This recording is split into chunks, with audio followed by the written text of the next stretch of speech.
Réunion de crise au collège Achmat Kartadinama de Grand-Santi. Le vice-président à la collectivité territoriale, Claude Plenet, est venu déminer le terrain.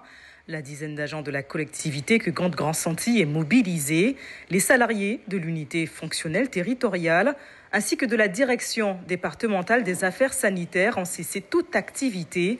Les employés contractuels du collège aussi. 3 mois jour pour jour après la signature du protocole de sortie de crise, la situation semble ne pas avoir évolué. Mais tous les points qu'on avait négociés dans le protocole d'accord signé le 4 ne sont pas respectés. Donc l'aéroport est fermé, puis malheureusement, je sais que c'est la fin de l'école, les écoliers doivent rentrer. Malheureusement, pour le moment, l'aéroport est fermé. La pose du cadenas sur les grilles de l'aérodrome est l'action au plus fort impact. Aucun avion n'est parti ni n'a décollé de Grand-Santi. Les deux seuls pompiers d'aérodrome en poste ne cessent de crier leur désarroi.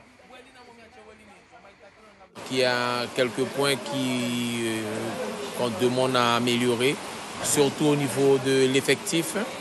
L'effectif, normalement, doit être au minimum à 3 personnes. Si moi, j'ai envie de partir à une période et peut-être que mon collègue, lui, voulait partir aussi, c'est ce qui nous empêche de partir en même temps. Donc, voilà.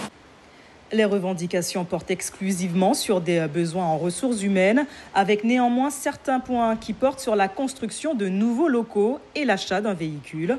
Pour Claude Plenet, le cahier des charges a quasiment été respecté. Il reste à peaufiner les délais de réalisation des différents points actés. Un pompier est en ce moment en cours de formation. 3 contrats CUI sont eux en cours d'embauche. Des avancées en dents de scie, les syndicats exigent la pérennisation des effectifs.